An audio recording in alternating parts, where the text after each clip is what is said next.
Hi, I'm Jonathan Fields, and this is Good Life Project. So my guest today is Mike Dilbeck. Mike is the founder and president of Responsibility Project, and it's a venture that seeks to empower people, especially students, to be everyday heroes and to not participate in what he calls bystander behavior. His current vocation, though, started in a way that's really far less than obvious. Awesome to be hanging out with you today. Great to be here. So it's always fun to sort of like, one of the interesting things, people always ask me, where do you find your guests? Yeah. And one of the most enjoyable things about having this project going, we're sort of in the second year now, is that so many times guests come through other people that we know and stuff like this. So, which is awesome with you. You came through another person who we had a conversation with, Erin Weed, when we were hanging out in Boulder, and it's great because, you know, generally when you have somebody who's mission driven and they surround themselves with other mission driven people, and I get to meet people like you who are doing some amazing things. So. Let's start. I want to know what responsibility is, and then I want to take a step back because you had a very indirect journey to creating this thing. This was not like you woke up and you said, "I'm going to start this thing." This kind of like happened very differently. So, just briefly for a moment, share what it actually is. Responsibility Project is, first of all, a twist on the word responsibility, because we're responsibility, and it really is the ability to respond that we all have. But you know, I do say what you know in your introduction. The mission is to empower people to intervene in any kind of problem situation. And yeah, we've been focusing for the past 4 years on students, but we're now broadening that up to the general public because we all see things in life. We hear things that people say, that we have that thought, I should do something here. I should say something. I should intervene in some kind of way. And unfortunately, most of the time we don't. So we really are definitely a mission-driven organization that provides resources and materials and training workshops and my keynote that I do across the country to make people more aware of this phenomenon called bystander behavior. Because when you don't intervene, you're a bystander to what's happening. So that really is what we're out to do, and we're constantly looking at ways to evolve it and meet more of the demand that there is and empower people through it. So actually, I want to go into the backstory, but let's talk a little bit more about this. Yes. When you say bystander behavior, deconstruct that a little bit for me so that I can understand better and the people that are sort of with us. So as we're walking through life, and we all are walking through our own life, we see things. Whether it be, you know, and I spotlight certain behaviors just so people can make the connection, whether it's bullying, hazing, drug and alcohol abuse, sexual violence, harassment, discrimination of any kind, like hate speech, and just any kind of everyday life issue that you see that your own personal moral compass tells you, I should do something here. And not necessarily because of a particular belief, like coming from the belief structure, but more of value driven. You just know it's wrong. You know it doesn't fit in the world of compassion and love and service and, you know, taking care of each other and empathy and sympathy and doing what's right and civility, right? We all know what that is. No matter what our religions are, our belief structures are, our politics, you know what's right. And so when you see that kind of thing and you don't intervene, you are exhibiting this phenomenon called bystander behavior. Now, research and science has gone along the lines of expanded into the bystander effect, which there's several cases that have proven that the more people that there are in a particular situation, the less likelihood that anyone will intervene. Like if it's just you walking down the street and you see something, the likelihood that you'll intervene is much higher than if you're with a group of people. And the bigger that group of people is, the less likelihood that anybody will intervene. Because you'll just assume that somebody else is gonna. That's one of them. And the other one is the fear that having other people around, what will they think? Will I do it wrong? Will I be laughed at? Will there be some form of retaliation? And there's just, you know, because the more people are around, the more fears that can come up in us. Right. So what's interesting, so I'm a former lawyer. Okay. So to me, there's a third thing in there, which is, am I exposing myself to legal liability? Totally, and there is that. Right, and because in the United States, at least, where a lot of our viewers are, there are, well, I guess increasingly there are now laws that protect, you know, like Good Samaritan laws that protect bystanders. And there's also, on the flip side of that, I guess that you would call that, there's laws now that are holding bystanders accountable. Really? Yeah. So they're saying you actually have to act. Yeah, if there's evidence, and it's state by state, whatever by whatever, but I've read of situations where people are being held accountable. Now, this is still, somewhat in the courts, but, the relatively recent situation at Penn State University, which I say is one of the most layered cases of bystander behavior that we've seen lately. We see them all the time, but that was such a national story. And, people are being held accountable. And there's still, things in the courts that we probably don't even know about. But people that saw it, knew about it, should have done more. The university president, coach, athletic director are now being held accountable for not doing what they really knew that they should do. So there's and I want to say this too, because I think it's very important. Inside the Responsibility Project, one commitment that I have is never tell people what they should do. I'm not here to say what Jonathan should do in a moment of time. I'm here to just have people think more and be more awake to what's happening around them in life and make their own choices rather than just get resigned and cynical that I can't do anything. Yeah. I mean, it's so interesting too, because I think to myself, when you tell me that the more people that are in a scenario, the less likely it is that any one of them will actually respond and help in some way. So intuitively I know that. Yeah, we all know that probably. But when you actually make it a conscious fact that I'm aware of, I'm curious now. If I walk down the street in the city and I see something going on, am I now going to say, okay, the fact that it's happening in the middle of a city street and there are a lot of people around, the facts tell us that I'm going to be less likely to do something. So now that I know that, maybe I should actually respond in a way that I normally wouldn't. That's right, and you're going to be less accountable. Because the likelihood that anyone will know that you were there at that time and you saw what happened, and they're going to hold you accountable for that, is pretty unlikely.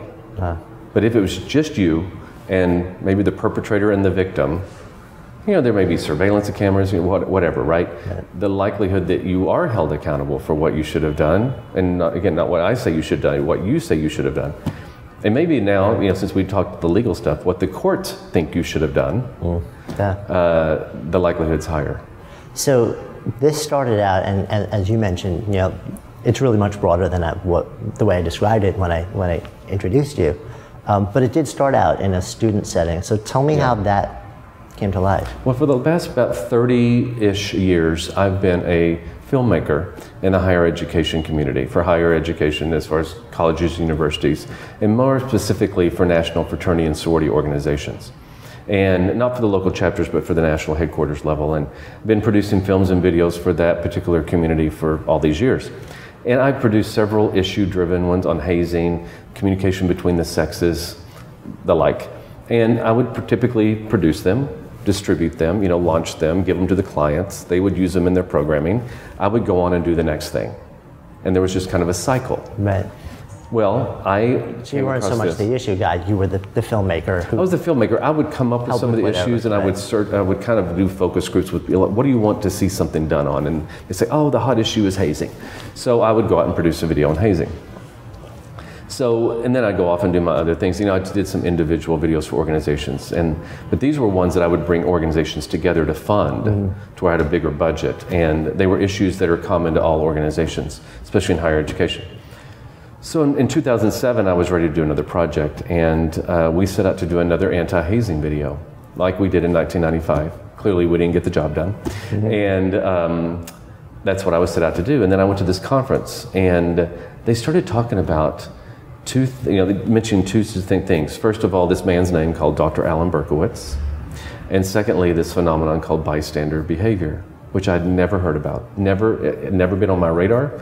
In all the work that I'd done, I'd never heard that phrase, those two words. Which is so interesting, because in the context of hazing too. Totally. It's a huge part Totally. Oh my gosh. Yeah. But it wasn't, and this is a relatively new phenomenon. I mean, relatively new. People say it started in 1964 with Kitty Genovese here in New York City. Right, famous case. The famous case. And while there's different myths associated with that, still it did bring something to the surface in the national conversation in a way that it never had been. For whatever reason, this hadn't been in this particular community's conversation at a very high level.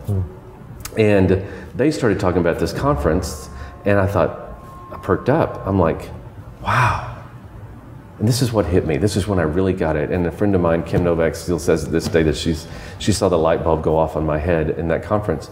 I'm like, we've spent so many, and this could apply to mainstream America really, or the world. We spend so much time, effort, and resources on trying to get perpetrators not to do what they do.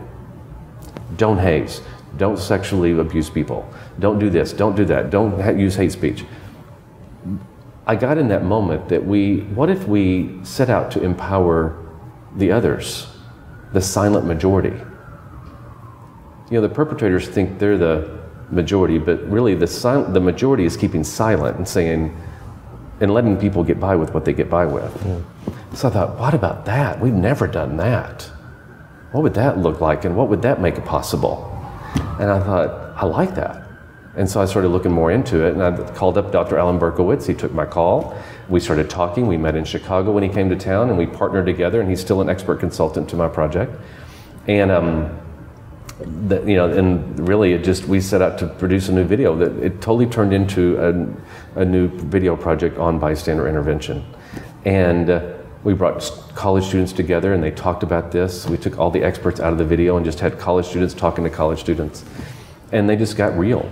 And so after we launched that video and distributed it, something happened that had never happened before. And I started getting calls and emails and inquiries. What about, can you come talk to us about this? What about a book? What about a workbook? What about more? We want more. Simply said, you hit a nerve in the way that you had never hit totally before. Struck a chord in people that I wouldn't even prepared for it. I just was anticipating my next video project. Yeah. And then I started going, wow, there's a demand here. Did you have any, because this is always a curiosity of mine, especially for like people who are sort of in the creative space where you're sort of like, you're doing stuff like this, you're creating projects. Did you have any sense before the response that this was different? None. I really didn't. I mean, I was just so concentrated on getting it done. I was so ingrained in it. It's interesting you asked it though. It did start to impact me more than my other projects. It started impacting me on a personal level. Because when I do something on hazing or, communication between the, I just did the project. This was like, whoa, it started to bring up stories in my life, situations in my life where I was impacted by this in a way that I hadn't thought about in years. Are you open to sharing some of those? Or? Yeah, I'll share the main story that I share with people all around the country is in the fall of 1977, I was in 8th grade. We can all take ourselves back to 8th grade, right? Things are just a little bit awkward. We don't know who we are, where we fit in, but I just knew I didn't fit in. But going into 8th grade, a couple of things happened. I thought, maybe this is my year. Maybe I'm going to finally fit in. Maybe I'm going to finally be popular. One of the cool kids, because I was elected band president. But most importantly, on top of that, I was selected to be drum major. I'm like, this is my year, right? Because I'm like, I've never had these kind of honors. I thought, I must be popular now. So there was this one particular hallway in my middle school that I would never go down because that's where the popular kids hang out. Well, this one particular Tuesday morning, it was game day, football game day, and I was wearing my brand new spanking new drum major uniform to school. Very proud, my confidence was an all-time high, my chest was out, and I walked through this hallway, which I'd never walked through before, and Buster Thompson stopped me. He was the star defensive end for the football team. And he lifted his arm in the air and he put his finger in my face and he started yelling, fag, sissy, queer. And I started to go kind of in a fog. And what I do remember too is that a chorus of these words started coming at me from all angles because all his friends in the hallway started joining in. Started laughing, pointing, and ridiculing me. And so once I kind of woke up from the fog, I noticed that at that moment I was the only one left in the hallway. That no one stepped in to protect me, to stand up for me, to honor my own dignity in that moment. And even my best friend who had been with me up to that point was already to class. He was one of the bystanders. So it deeply impacted me. I mean, just left a impression You can say on my soul. As I say to people around the country, it didn't necessarily kill me, but it certainly killed parts of me that day. And so all that started getting stirred up again. I had not thought of that in years. Because I think those are the kind of things, for many of us, that we tuck away. Yeah. We don't want to think about them. It leaves such an indelible impression on your mind. They're like, okay, I can't think of that again. Even though the impact doesn't stop. The impact on our lives and our own self-esteem and our confidence and the effect it had on us does not stop. We just don't want to think about it. You know, and as I travel the country, I give my audience and members the opportunity to text me their stories, like I share my story with them. Yeah. I have currently over 4,000 stories. Wow. Yeah. And they're heartbreaking. Many times I'll go back to my hotel, I reply to every single text I get. And if it's just to let the person know I heard you. Right. But sometimes, you know, I'm emotional just reading these stories that people carry with them for their entire life. You know, and the thoughts of suicide and the thoughts of hurting themselves and the thoughts of, I'm not worthy, I'm not good enough. If I can't do that for that person, what can I do in life? So the reason I think this message is so important is not only does it have an impact on our ability to take action in a moment for somebody else, but it has an impact on us as human beings and the way we relate to ourselves and how big or small we relate to ourselves. And I always say this, that every single time we step over doing something we want to do, we become smaller for ourselves. And then smaller, and then smaller. And I believe there's a lot of small people walking around in life that don't believe they can really make a difference. They've tried, but they got shot down, they got laughed at, they didn't have the impact that they wanted to have, so they're like, oh, screw it, why bother? I'm not doing that again.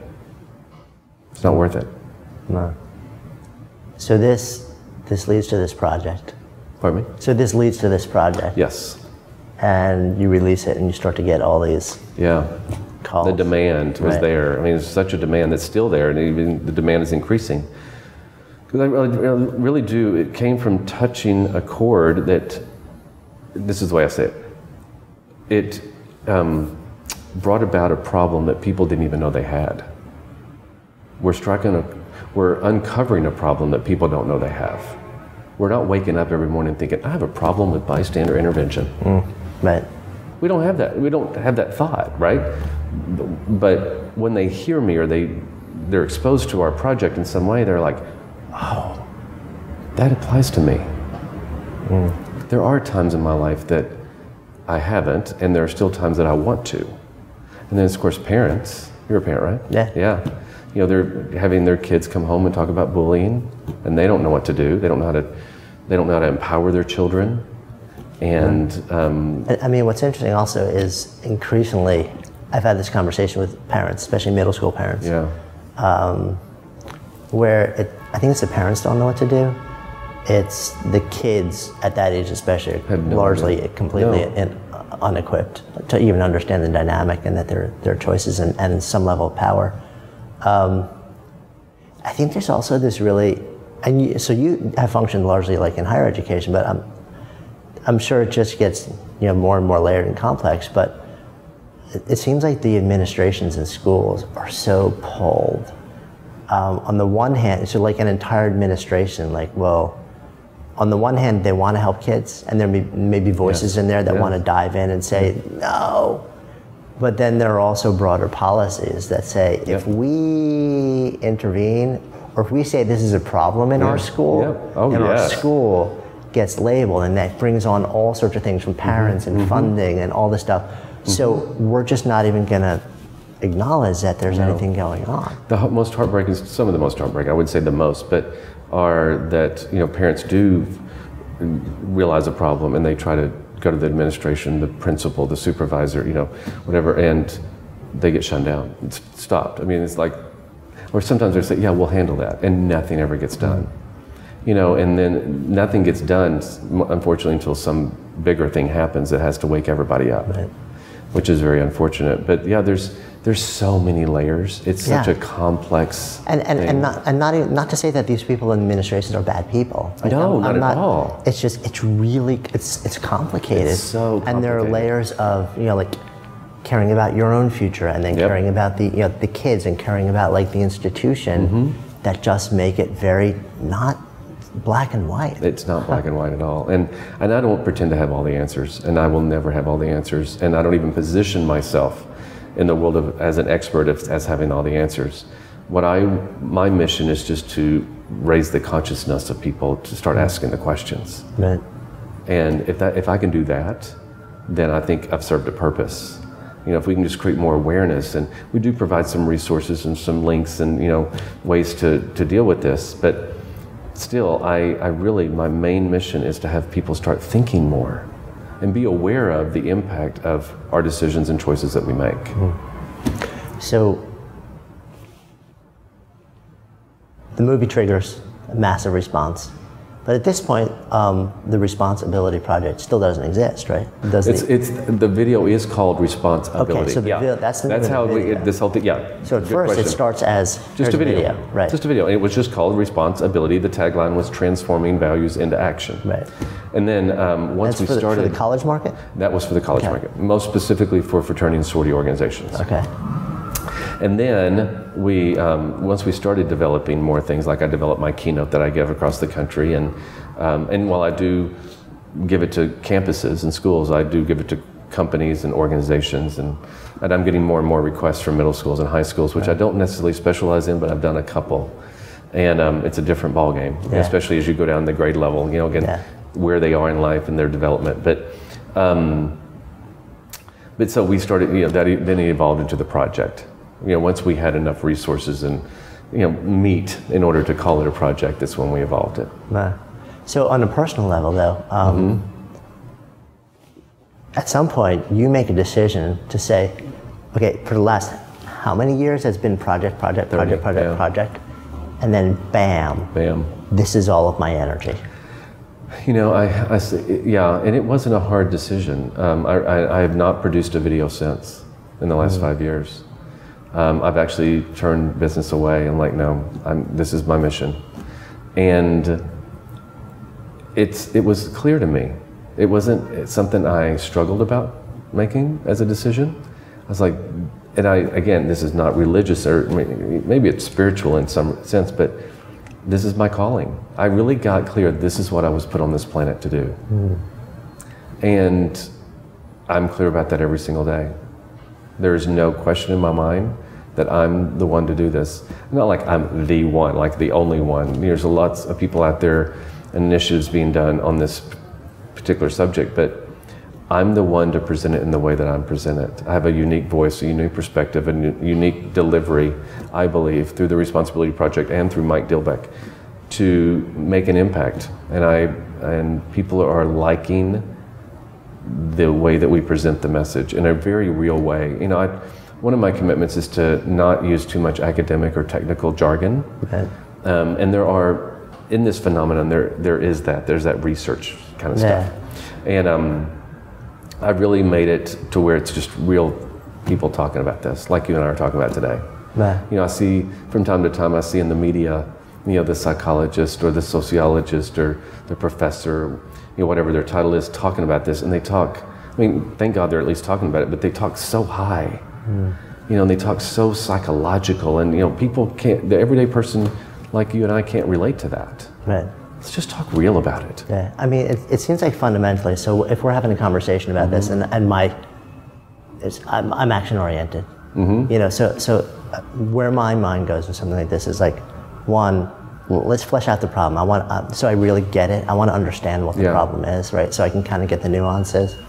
And then the next thing is always, okay, what do I do? What are the steps that I take so that I can be different in the world and somehow not just stand by and watch wrong things happen in front of me? What are the shifts that have to happen in me? So I guess I'll ask that question to you, because I'm sure you have this conversation with so many people. What do you actually do with this now? Well, you know, in the time I spend with people, it is important that we do go through the what is this and how does it impact me. I think we have to go through that part of the journey, because otherwise there's no interest. Yeah. Like, why bother? Why do I care about this? But once they really get, you know, and like that's why I asked them to text me their stories, I really get people present to their own stories and how this really applies to them. Not as some societal phenomenon that doesn't apply to me, but boy, this is real to me. Then they become interested. Okay, now what can I do? Because I really got it now. Okay, fine, you've got me. Right. Give me something I can now use. And I do give what I call the T3 framework, which is the 3 tools that I give people that they can use for the rest of their life, and I can quickly go through them. Sure, I love that. Great. Yeah. And I can give people, we can together give people access to getting them. Right. But the first is target the problem. Let me first say this before I go into it. These are basic. You know, I believe we have to go back to the fundamentals. These are not rocket science. Right. You know, and because I think it does become such a complicated, complex phenomenon that it becomes overwhelming and intimidating. So one mission I have too inside this project is to bring people back to the basics. Make it simple. Yeah. Let's just make it simple. So the first is just target a problem. Whatever the problem you say is a problem. Not what I say is, not what your next door neighbor says, but what do you, coming from your values and your own moral compass, what does Jonathan say is a problem? And then we don't want to, and that we're pretty relatively good at that. You know, some of us are better than others. Yeah. But so this is interesting though, because I wonder if a lot of people, and I'll include myself in this, right? Because I'm human, apparently. Yeah. I think you look at something and you don't want to own the fact that it's a problem, because then if you do, the human side of you is going to say, I should be doing something. Then it tugs it even more. So like you almost tell yourself that this really isn't a problem. Totally. And you almost have to reconnect and say, no, it is. This is where I get into the tool too, because once you see that it's a problem, this is where many of us get stopped. We can get to this, area, but a lot of us will. And the second tool is transcend barriers.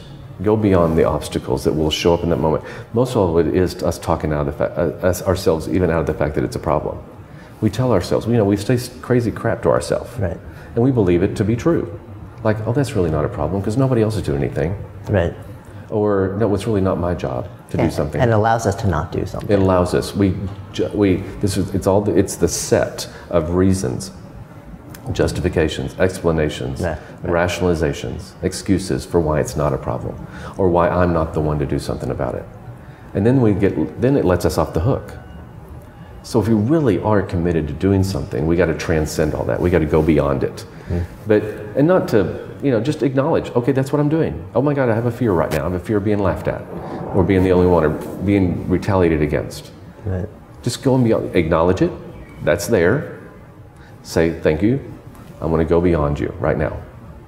And a lot of times we try to resist it and we fight against it. We push back on it. That saying, the more you resist, persist. And don't resist it. Kind of welcome it. Like, I knew you'd show up, because you always do. I knew you'd be here. If you were kind of talking to your barriers. And then you just go beyond it. And then the third tool, as logical and common sense as it is take action. Take some kind of appropriate, effective, and safe action. I want to make sure that people don't hear me like I'm telling anybody to go out and put their life in danger. Right. So appropriate, effective, and safe. And I have a lot of people even too who says, "Oh, I always take action. I'm always the one I'm the first one in there." I'm like, well, this message is equally as important to you, because you've now become the obnoxious you-know-what that nobody's listening to, because you always do it. You've lost your effectiveness. You also have the opportunity to come at it from another angle. Yeah, I'm always doing this, but how can I be effective at causing the change I wanted to cause? And that causes you to look things a little differently.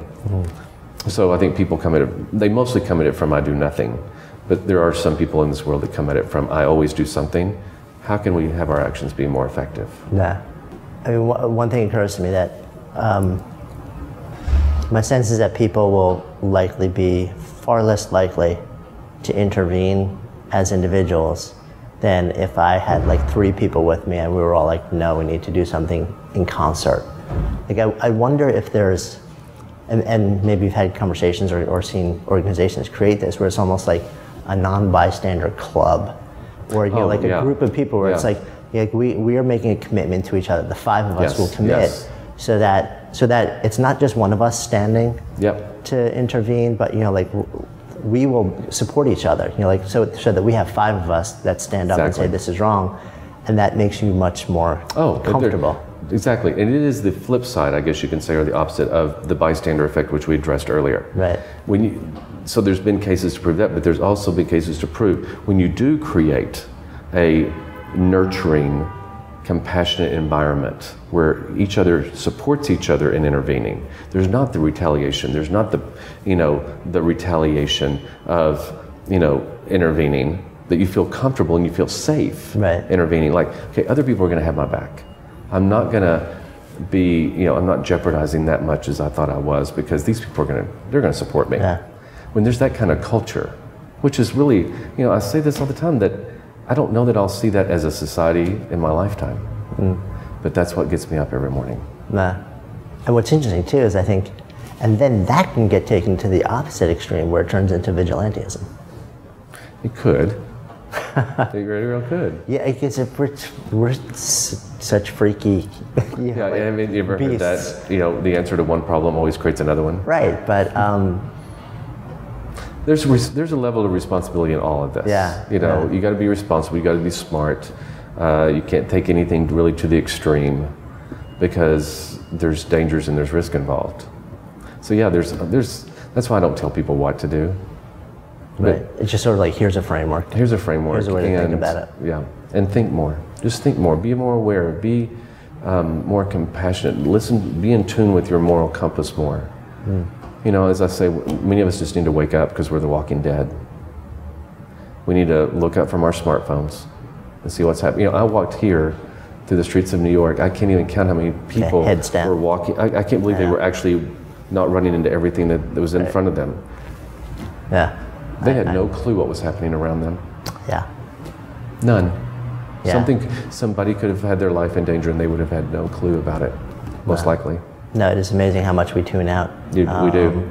Especially in a city like this, I think people are even more inclined. Yeah, and I'm all about technology. I'm an Apple freak. Right. I love my iPhone. I can't imagine doing without it. But I think that's when it's taken it to an extreme that's done more damage than good in our society. And there's done a lot of good. So it's a balance. Yeah. How has the last 5 years, has it affected you on a personal level? I have to continue to true myself up to this because it gets so heartbreaking. You know, especially as I read the stories, as I travel the country from people in my audiences. You know, it's easy for me if I let it to become just like, okay, this is too big. I think it's made me bigger because I constantly have to make myself bigger to overcome the cynicism and the resignation that's in this world. And I really have to, I don't say this egotistically, I have to rise above all that because it so easily pulls me down with it. You know, and I subject myself to it because of the stories I ask from people. Yeah. You know, I get a lot of proof that, God, this is a cruel world. You know, as if we don't get enough when we watch the news lately. But I have to keep truing myself up to, this is an opportunity, and this is my calling. And I think when you start doing that, you become a bigger person. And I have never been more fulfilled. I've never been more clear that this is what I was put on this earth to do. I've never been more gratified in the difference I do get to make in people's lives, because they also text me. You know, they keep my number. I give them, and I invite them to continue to text me, share stories with me. You know, and they share stories like, wow, I went out and did this, and I heard your voice in my head. There's no greater compliment, right? You know, I heard your voice in my head, and I went and did something that I don't think I would have done before I heard you, or before I visited the responsibility website, or this. I'm like, yes. You know, we're doing something right. You know, if it caused somebody to take actions that they chose to take, that they most likely wouldn't have taken, then that's a good thing. That's a good life. Yeah, which kind of brings us full circle. Yeah. So we're sitting here having this conversation in the context of Good Life Project. So when I offer that term out to you, to live a good life, what comes up? I really think that in inside my mission, it's to live a good life, is to be able to, in any given moment, empower yourself to take whatever action you want to take. Like that you go beyond what will stop you in that moment. And we're gonna die with things wanting to stop us. Our fear will always be there. We're never fearless. But being able to have power over those obstacles, to go beyond them and to take whatever actions, whatever they are in life, that you're making the difference you want to make, taking the actions you want to take, empowering yourself to do all that. I just can't imagine that there's a better life than that. That's an extraordinary life. Great conversation. Thank you. Big admirer of what you're doing. Thank you. It's making me think a lot. Yeah. Just about, when I step out of here, Yes. At 4 o'clock on a Thursday afternoon, Yeah. whenever we're filming, onto the city streets, how am I really bringing myself to the way I'm interacting with the world? And that's really is my mission, that people think more. That they go out in the world and they think in a way that they didn't think before they got exposed to this. That is my mission fulfilled. Beautiful. Thank you so much for the conversation. Thank you. Thanks for having me. My pleasure. So my guest today has been Mike Dilbeck, the founder of the Responsibility Project. I'm Jonathan Field, signing off for the Good Life Project.